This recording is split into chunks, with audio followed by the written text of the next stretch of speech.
Olá, concurseiro, concurseira, chegamos no ar mais uma prova Atualidades, que hoje traz o seguinte tema: aquisição de terras rurais por estrangeiros.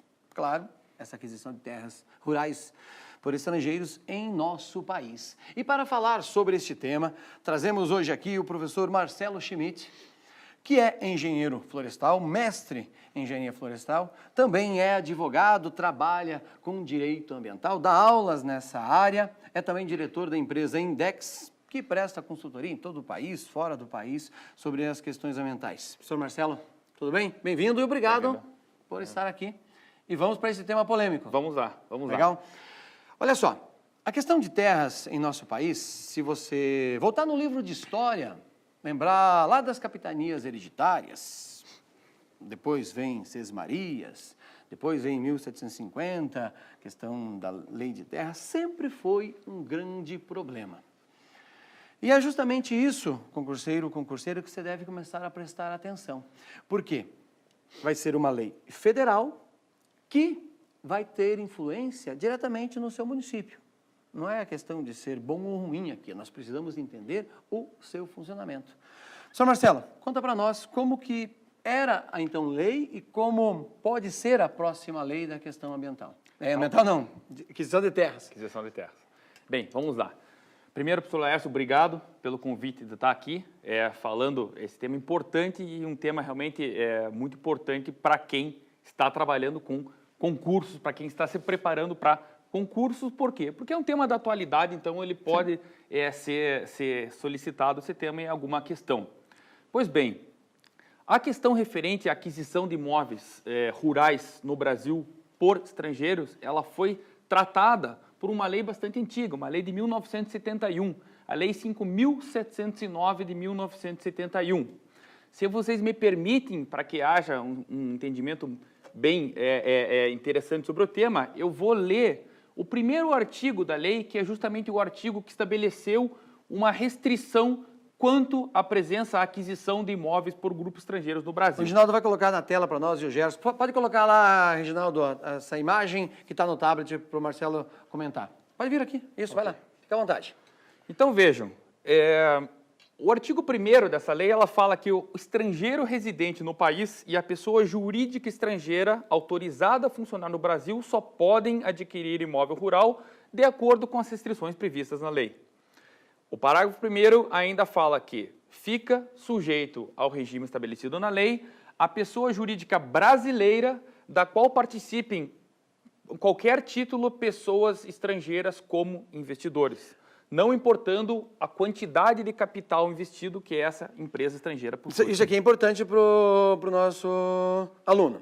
Esse primeiro ponto aí, ó. Fica, todavia, sujeito à lei, se ele tiver tiver um sócio. Você é estrangeiro, eu não, nós podemos ter terra, é isso? Exato. Se ele tiver um sócio estrangeiro, ele não pode ter terra. Essa é a restrição. Então, você sendo estrangeiro e eu sendo brasileiro, nós não podemos ter uma participação numa propriedade rural. Rural, exato. Tá. E sendo que o grupo estrangeiro tem a maioria do capital. Uhum. Mas se for 49%? Se for 49%, não tem problema de acordo com a lei. De acordo com a lei. Exatamente.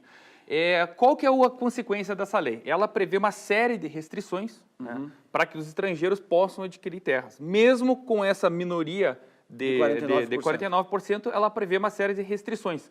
Quais restrições são essas? Então, entre as principais restrições que a lei coloca, primeiro, a aquisição de imóvel rural por pessoa física estrangeira ou por uma pessoa física brasileira que tenha o investimento do estrangeiro, não pode exceder a 50 módulos de exploração indefinida. Acho que é importante a gente, antes de seguir para o próximo, comentar com o pessoal, aqui o Beato está chamando, módulo rural não tem um tamanho definido. Não. Depende de região, dentro do mesmo estado tem mais um tamanho. Exato. Acho que vale a pena falar um pouquinho sobre isso. Vale a pena. O módulo rural, na verdade, ele é uma figura parecida com o que a lei fala que é um módulo de exploração indefinida. Ele é definido pelo INCRA. Sim. E ele é proporcional ao tamanho do município em que aquela área está. Claro, vai depender se a terra é fértil, Exato. Terreno plano, terreno dobrado e assim por diante. Porque é curioso, se eu falo na região sul do país, que é uma área, você tem uma região mais povoada, densamente mais povoada, que eu tenho um grande imóvel rural de 1.000 hectares, é um grande imóvel rural. Sim, sim. Se eu falo isso no Amazonas, no Pará, é uma pequena propriedade o cara rural. vai dizer, eu não quero esse lote. Nem Exato. quero. Por isso que, para a gente poder relativizar o conceito de tamanho de propriedade, existe essa figura criada pelo INCRA de módulo de exploração indefinida.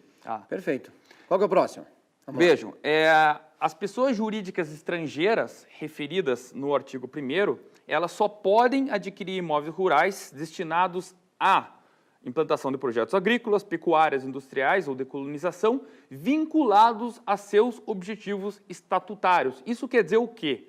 Se a empresa, a pessoa jurídica estrangeira, não tiver como objetivo comercial implantar projetos agrícolas, pecuários, industriais, ela não pode estar vinculada à aquisição de terras aqui. Ou seja, na terra para especulação, Não, já cortou aí. Cortou aqui. Tem que, eu adquirir a terra, eu preciso dar uma função, Exato. Entre aspas, social para essa terra, que é produzir, criar gado, criar frango e assim por diante. Exatamente. Mas vamos entender agora o que aconteceu depois dessa lei e o que levou à situação atual hoje sobre as regras. Essa lei é criada no governo militar. Exato. Tinha toda uma ideia de nacionalismo, Perfeito. né? Primeiro que o Brasil tem precedente nesse sentido, se nós formos olhar, só ver o Paraguai aqui do nosso lado, Exato. né? O conflito com os Baraziguais, mas é um outro contexto histórico que se adaptou a esta situação. E os militares sempre usaram um discurso. Ficou 2 décadas parada isso, foi isso? Exato. E daí Exatamente. qual foi o próximo passo? Só é interessante a observação do professor Laércio pelo seguinte, eu costumo falar que a lei nada mais é do que um retrato histórico dos valores morais da sociedade naquele momento. Então, perfeita a observação do professor Laércio. Nós tínhamos uma diretriz política no governo militar e essa lei ela reflete essa diretriz. Pois bem, nós temos na continuidade um outro fato importante. A Constituição Federal de 1988, ela no seu artigo 171, ela criou 2 figuras, a figura da empresa brasileira, constituída sobre as leis brasileiras. Está no texto ali para o aluno observar, né? Está no texto para o aluno observar. E a figura da empresa brasileira de capital nacional, cujo controle efetivo esteja sobre a titularidade de pessoas físicas e jurídicas brasileiras. Qual é a relevância dessa classificação? A relevância é que, ao criar essa segunda figura de empresa brasileira de capital nacional, a Constituição automaticamente criou, sem escrever, a figura da empresa brasileira de capital estrangeiro. Está subentendido, né? Está subentendido, exatamente. E isso criou uma distinção entre a empresa de capital nacional e estrangeira. Logo, a gente entendeu que a lei de 1971 ela foi recebida, ela foi confirmada pela Constituição no seu artigo 71. O grande detalhe disso é que o artigo, em 1995, ele foi revogado por uma emenda constitucional. Então, tá ali tá embaixo para vocês observarem, né? Aqui dá para vocês verem direitinho. Anote isso até como uma questão histórica para o concurso, né? O artigo que revoga, em 1995, o artigo 2, inciso 2, é isso? Não, ele revogou todo o artigo 171. Todo o 171 todo o artigo foi jogado fora. Exatamente. Tá. Então, o que aconteceu na sequência? Na sequência, a gente tem aí um novo ator nessa discussão, que é a Advocacia Geral da União. A Advocacia Geral da União, para os nossos amigos concurseiros entenderem bem, ela faz o papel do departamento jurídico da União, do Poder Executivo da União. Sim. Toda empresa tem seu departamento jurídico, o Poder Executivo Nacional, Federal, também tem o seu departamento jurídico, que é a Advocacia Geral da União, que tem por objetivo interpretar a lei em nosso país. O que a Advocacia Geral da União fez em relação a isso? Em 1994, ela emitiu um primeiro parecer, tá? Ele está lá na tela para o Coloca para nós lá, Reginaldo, por favor. Assistir, considerando como brasileiras as empresas que tinham como estrangeiros como sócios. Esse foi um primeiro passo para levar a emenda constitucional que derrubou o artigo 171. Isso aqui é importante. Ó. Esse considerou aqui como empresa brasileira não significa que ela tenha sido nacionalizada. As pessoas que eram donas não foram destituídas do poder que tinham sobre a empresa, é isso? Perfeito, é isso mesmo. Em 1997, na mesma linha, a Advocacia Geral da União afirmou que não seriam aplicáveis às empresas brasileiras as mesmas exigências que a lei aplicava a pessoas físicas jurídicas estrangeiras.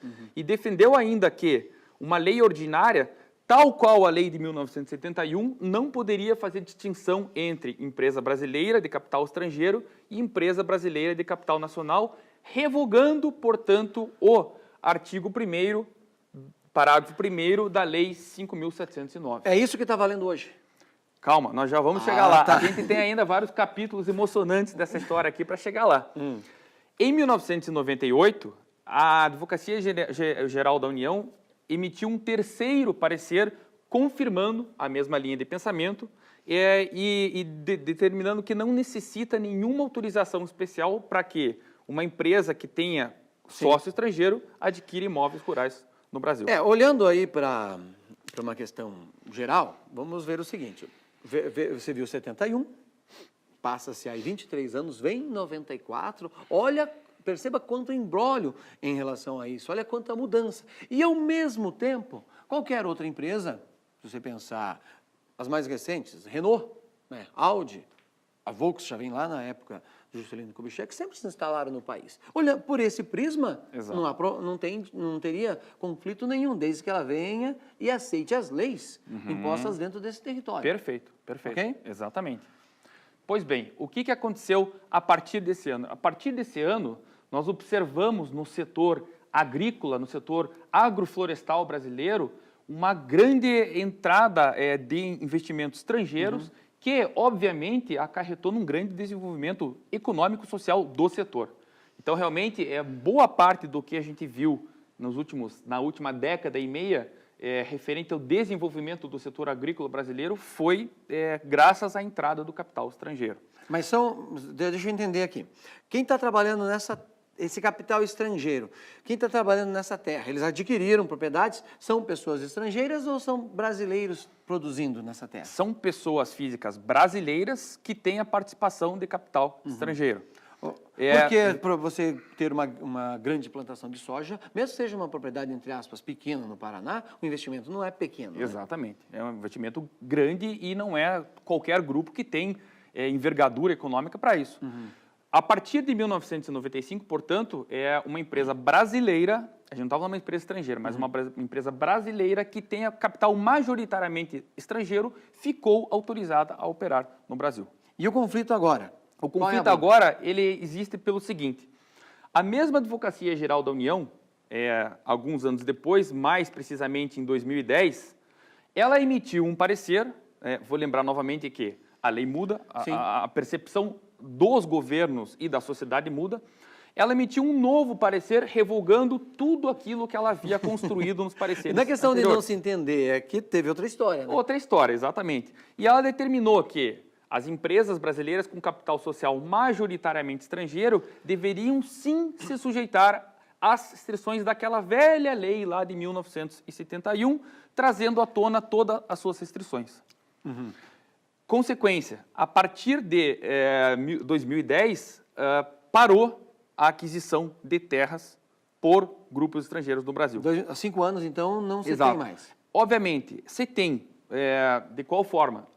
O grupo estrangeiro ele pode ser minoritário, o grupo estrangeiro pode entrar aqui, como acontece muito na área florestal que eu trabalho, ele não adquire a terra, ele adquire a rotação, a produtividade da terra por 50 anos. Uma concessão. Por exemplo. Exatamente. Essas alternativas foram alternativas criadas por advogados muito criativos que driblaram legalmente a restrição, mas, obviamente, elas trazem insegurança para o investidor. Sim, insegurança jurídica e econômica. Econômica, porque é uma garantia ele ter a terra. Se tudo der errado, se nada nascer naquela terra, ele tem a terra, um patrimônio. o patrimônio, ele pode vender e pode recuperar parte do seu investimento ou até pode até ser um bom investimento. Sim. Né? O que aconteceu aí na sequência? Né? O que está acontecendo agora a partir de então? A gente viu no setor florestal, que eu trabalho, uma redução bastante significativa na plantação, no ritmo do desenvolvimento das plantações florestais do Brasil. Pinos, eucaliptos, essas Exatamente. Estima-se que entre 2010 e 2015 foram 50 bilhões de dólares de investimentos que não vieram para o Brasil. Isso considerando tanto o setor agrícola como o florestal. O setor florestal, o pessoal fala de 15 a 20 bilhões. Mas uma coisa, um número, posso estar errado na minha leitura. O Brasil tem menos de 2% de proprietários de fora com terras em nosso país. Sim. Mas esses 2% é tão significativo que chega a mudar a produção? Porque a competitividade do Brasil não está no agricultor. Vou dar um exemplo. A soja. A mesma propriedade nos Estados Unidos produziu 100 sacas de soja. A mesma propriedade aqui no Brasil produz 111, 11% Sim. a mais. Sim. O nosso problema está no gargalo nosso agricultor perde, ele não consegue evoluir mais, não consegue vender mais, porque está na estrada, está na estrada de ferro que falta, está no buraco da rodovia, está no porto que não funciona, ou seja, a nossa infraestrutura é a mesma, tem a mesma qualidade de 80 anos passados. Perfeito. Bem, eu acho que isso é outra bronca. Tá. Outra bronca, mas a gente ainda tem muito espaço para crescer e precisa de dinheiro para isso. Dinheiro que pode ser nacional ou estrangeiro. Mas é isso que eu estou argumentando. O pessoal toparia vir para cá, toparia trazer dinheiro, sabendo que ele teria uma grande produtividade, mas não tem uma infraestrutura para ele ser competitivo. Eles topam por quê? Porque a competitividade do Brasil ela é muito boa. Em termos de produtividade, em termos de disponibilidade de terras, em termos de disponibilidade de mão de obra, em termos de tecnologia de melhoramento genético, isso tudo é muito bom. É referência? Exatamente. É lógico que quando o investidor vai analisar, ele tem que ver os gargalos. Você falou os principais dele. Logística seria um dos principais, né? É por isso que alguns estados estão conseguindo se posicionar. Eu coloco como exemplo Mato Grosso do Sul, que está numa posição estratégica mais interessante para fazer escoar essa produção via trem por São Paulo até chegar no porto. Ela tem uma saída por trem e já chega no Porto de Santos e vai embora. Exatamente. Inclusive, por hidrovia também é possível. Hidrovia, né? Paranapanema. Exato. Desde que não falte água, como faltou agora há pouco tempo. Desde que combine com São Pedro, antes pode dar certo. Então, realmente, isso afastou bastante grupos que, sobretudo na área florestal, estariam dispostos a trocar um rendimento lá, por exemplo, nos Estados Unidos, de 5% a 6% por um rendimento aqui de 11%. E esse 11% paga a dor de cabeça da logística e de todos os outros aspectos que fazem falta. E poderia, não sei se essa leitura vale também, já que nós temos reflorestamento, deixa a Amazônia em paz. Lógico, mas essa leitura é perfeita. Quanto mais floresta a gente plantar, mais a gente alivia a pressão sobre a floresta nativa. A floresta plantada, ela tem poucos produtos a nos oferecer. A madeira seria o mais óbvio. A floresta nativa, ela tem centenas de produtos e é uma análise muito pequena, muito limitada você olhar a floresta nativa, a floresta amazônica só por árvore, só por madeira. Tem muito mais coisa lá. Tem carbono, tem biodiversidade, tem água, um monte de coisa. E qual é o objetivo na lei a partir de agora? O que ela quer fazer? Hoje, existe uma organização no nosso Congresso Nacional, existe uma frente parlamentar que está tratando como bandeira principal justamente a flexibilização dessa restrição lá de 2010. Então, vocês podem ver na tela. Mostra para nós lá, Reginaldo, por favor. Existe um projeto de lei, 4.059, que ele tem como objetivo flexibilizar essa restrição. Esse projeto foi submetido à votação em setembro.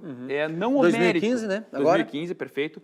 Não o mérito do projeto, mas a urgência do projeto. Então, os deputados, 70% da Câmara dos Deputados Federal, ela concordou que isso seria uma matéria de urgência que deveria ser votada em curto prazo. Sim. Ela teria sido votada na metade de outubro, porém, a própria frente parlamentar, essa frente parlamentar da silvicultura, ela optou por retirar o projeto e discutir melhor, negociar melhor os seus parâmetros, tanto com a Advocacia Geral da União quanto o Poder Executivo, para garantir que todo esse esforço não vai ser em vão. Seja uma coisa bem feita. Exato, e que ele não vai sofrer um veto ou uma modificação. Porque uma letra errada, uma palavra errada na lei, bagunça toda Perfeito. A história. E é bem importante que vocês conheçam quais são os limites que devem estar. Então, está se discutindo hoje 100 mil hectares como um teto para qualquer empresa que tenha participação majoritária. 100 mil hectares. É claro, se fosse 100 mil hectares no Paraná, seria uma coisa absurda. Coisa. Mas dificilmente você conseguiria, do ponto de vista, tirar 100 mil hectares do pequeno agricultor. E tem uma razão desse número. A razão desse número é o seguinte, quem está tecnicamente elaborando esse projeto pensou no seguinte, para você alimentar uma planta de celulose de um tamanho razoável, médio brasileiro, que produz aí 1,5 milhão de toneladas de celulose por ano, Sim. você precisa de 150 a 200 mil hectares de plantio. A planta de celulose que o professor Marcelo comentou é A fábrica. A fábrica, não é a árvore. A planta, exato, obrigado. A planta fabril de celulose, ela precisa de cerca de 200 mil. Então, metade dessa planta, o investidor poderia adquirir a terra. Sim. E o resto, ele poderia arrendar pela lei. Uhum. O arrendamento não vai ter limite de tamanho, mas vai ter limite de tempo e deve ser 30 anos. No máximo, 30 anos. O cara tem a concessão por 30 anos. Por 30 anos, exatamente. E isso, em tese, seria uma coisa que pode atrair investimento para o país para fazer Perfeito. desenvolvimento agrícola. Na nossa leitura, se isso passar, a gente vai ter um novo ciclo de investimento na área agrícola. Ciclo esse que vai vir num momento bom, porque a gente está num momento de recessão econômica e a gente precisa encontrar coisas novas, né? Novos incentivos para não apertar tanto o produtor rural. E olhando rapidamente, qual a chance disso seguir adiante? É bem grande. É bem grande por quê? Porque o Congresso já mostrou que tem uma boa vontade em tratar o tema por esse 70% de aprovação que a gente teve. E o pessoal que está tocando isso, eles estão fazendo realmente na ponta dos dedos para não ter nenhum erro. Então, eu acho que pode passar e isso deve ser votado ainda em novembro de 2015. Legal. Olha, para deixar você com um gostinho de quero mais, esse tema é importante, envolve os municípios, o BA me chama aqui, envolve os municípios, envolve o governo federal, envolve o agricultor do seu município. Por que não o agricultor pegar e, de repente, vou ter um sócio de fora? Pode fazer uma grande mudança. Exato. E, assim, uma reflexão final que eu acho importante. Por favor.